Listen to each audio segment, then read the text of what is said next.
Olá pessoal, professor Leandro Gomes, vou trabalhar um pouco com vocês em relação à bioquímica da célula, dando ênfase à importância e às propriedades da água para todo e qualquer ser vivo, principalmente para a nossa espécie, a espécie humana. Preparados? Então vamos lá. Bem, quando a gente vai trabalhar um pouco de bioquímica celular, a gente tem que lembrar que ela é dividida em dois grandes eixos. A bioquímica orgânica, que seria o estudo dos carboidratos, os lipídios, diretamente os ácidos nucleicos, as vitaminas, entre outros. Já a bioquímica inorgânica vai justamente estudar os sais inorgânicos e a própria água. Vamos dar ênfase então a essa água. A água que sua molécula é H2O.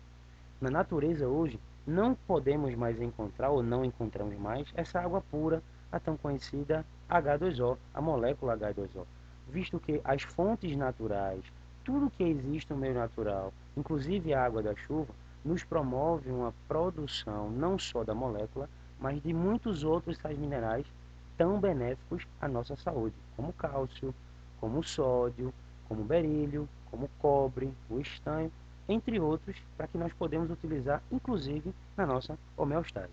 Essa água, nós podemos não só apenas ingeri-la diretamente, a tão conhecida água mineral, mas podemos consegui-la também em relação aos alimentos líquidos e aos alimentos sólidos, o que tira um pouco daquela carga de conhecimento que muitos nutricionistas e muitos nutrólogos chegam a relatar que todo indivíduo da espécie humana deve consumir no mínimo 2 litros a 3 litros de água. Ora, não é bem assim.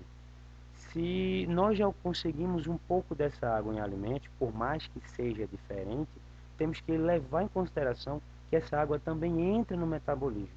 Se teu metabolismo necessita de um volume maior, você tem que consumir um volume também maior, tá ok? Então, esse composto inorgânico, um dos mais abundantes, se não o mais abundante nas células, pode chegar a prevalecer em relação a 75 a 80% do peso corporal dos seres vivos. Como isso é maravilhoso para nós em relação à sua importância, temos o primeiro eixo aqui, que seria ser solvente universal. Ora, nós fazemos sempre essa pergunta ao ler algum livro de biologia que relacione, de ensino médio ou não, que relacione a água de forma direta ou indireta. Essa tão falada característica de ser solvente universal. Ora, ser solvente universal é porque a água consegue diretamente reagir com várias substâncias polares e algumas outras substâncias, até mesmo apolares. Por ter essa capacidade explanada de forma incessante em química de ser polar, ela tem grande afinidade por substâncias também polares e uma certa afinidade por substâncias apolares. Por ter essa maior versatilidade no meio natural, essa versatilidade dentro da espécie humana, ela é conhecida por solvente universal, por mais que não seja, desculpa. Uma substância apolar que seja de grande cadeia carbônica pode não interagir muito bem com a água, mas ainda assim ela é conhecida como solvente universal. Um outro eixo, o segundo eixo aqui explanado na nossa aula, participa das reações químicas de hidrólise. Ao pé da letra, hidro, moléculas de água, utilização de água, e lise, que a gente pode observar muito bem aqui, seria a quebra, ou seja, hidrólise é uma reação química onde as moléculas da água vão interagir diretamente com aquele composto, seja ele molecular ou iônico, para tentar separar a sua ligação, para tentar, vulgarmente falando, quebrar suas ligações. Então, hidrólise quebra pela utilização das moléculas de água, como por exemplo citado aqui para nós na aula, né, da sacarose. A sacarose, com a utilização da água mais sacarase, originará glicose mais frutose mais a sacarase, essa enzima que chega, faz parte do nosso trato digestório, que é diretamente utilizada para quebrar a sacarose, tá ok? Então aqui a importância da água em relação a ser solvente universal e a participação de suas reações químicas na hidrólise.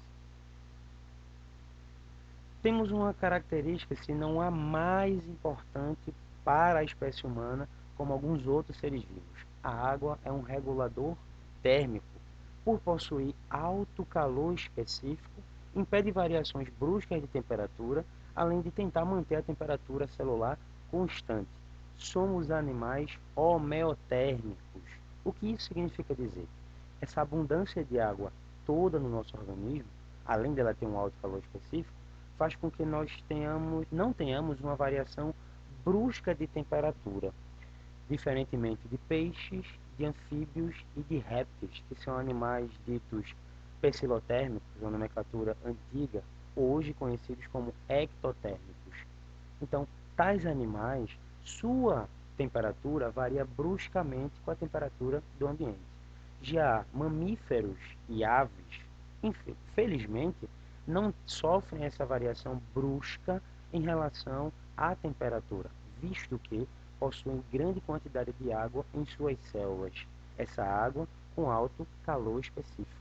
Calor específico este que faz com que exista a propriedade na água de que seu calor de vaporização seja de 100 graus Celsius e seu calor de solidificação seja de 0 graus Celsius. Ou seja, demoramos muito para poder passar do estado líquido para o gasoso e também demoramos um certo tempo para passarmos do estado líquido para o estado sólido. Gastamos muita energia para passar para o estado gasoso, por exemplo, se compararmos com outros líquidos que nós podemos encontrar na natureza.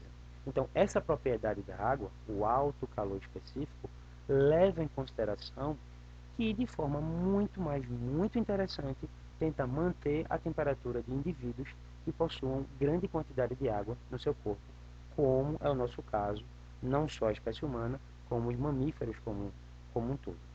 Uma das principais formas de regular essa temperatura é o suor, a transpiração. Esse líquido composto por água e sais minerais é liberado pelas glândulas sudoríparas em mamíferos, responsável pela diminuição da temperatura corpórea. Essa água que ficará no nosso tecido epitelial da pele, ela serve para resfriar e levar consigo o calor, o que ajuda na manutenção corpórea dos indivíduos que possuem glândulas sudoríparas, logicamente, os mamíferos. Como outras substâncias, como outras propriedades, transporte de substâncias para alimentos, gases respiratórios e os excretas nitrogenados, como a própria urina, e as seivas de plantas, a seiva bruta, onde o xilema vai transportar, e a seiva elaborada, onde o floema vai transportar algo de estudo em histologia vegetal, futuramente em nossas aulas aqui com o professor Leandro Gomes. Lubrificante, como por exemplo da cavidade ocular orbital, lubrificar os olhos, assim como a lubrificação das articulações, as tão conhecidas articulações que com o passar do tempo vão diminuindo a quantidade de água, interferindo um pouco na sua movimentação. Ainda como uma propriedade também muito significativa para a água, o equilíbrio osmótico. A água é capaz de alterar as concentrações intra e extracelulares com a finalidade de manter a homeostase ou equilíbrio das células. O consumo de água é importantíssimo e algo que a gente também chega a esquecer no ensino médio, é justamente por esse equilíbrio osmótico, a tão conhecida osmose, um transporte dentro da membrana plasmática que vai fazer com que a água venha a ser transportada do meio de menor concentração, ou seja, hipotônico, para o meio de maior concentração, ou seja, hipertônico. O grande objetivo é tentar igualar tais concentrações no meio celular, de forma a que mantém o metabolismo de todo e qualquer indivíduo. Dentre os fatores que chegam a influenciar a quantidade de água no organismo, temos três: a idade, a espécie e a atividade metabólica do tecido. Logicamente, quanto mais velho se é, menos água, vamos ter dentro do organismo. Compare a pele de nossos avós com a nossa pele hoje, você que é mais jovem. Nossa pele tem uma quantidade maior de água com pessoas que têm 70, 80 anos de idade. Infelizmente, devido ao metabolismo, devido ao envelhecimento celular, essa água, com o passar do tempo, ela vai diminuir. Uma comparação é que no feto temos 94% de água, já no adulto temos 70% de água, e no idoso, eu creio que a partir de 70 anos de idade, 60% de água em suas células. Tá ok? Um segundo ponto a ser levado em consideração, a espécie. As variadas espécies que existem no reino animal, com toda a certeza do mundo, vão possuir quantidades diferentes de água em seu corpo. Uma comparação muito boa é o homem adulto, que tem cerca de 70% de água. A água viva, esse quinidário maravilhoso, muito, mas muito belo, em certas espécies, chega a possuir 98% de água e semente de planta, 15% de água. Não existe um metabolismo tão ainda profundo dentro de uma semente, mas quando aquela plântula ela vier a sair daquela semente, onde tiver os rizóides se fixando no solo, com certeza a quantidade de água aumentará, porque o seu metabolismo também vai aumentar. E o terceiro ponto a ser levado em consideração, a atividade metabólica do tecido. Quanto maior o metabolismo de um tecido, maior a quantidade de água ele exige para que suas reações químicas possam acontecer.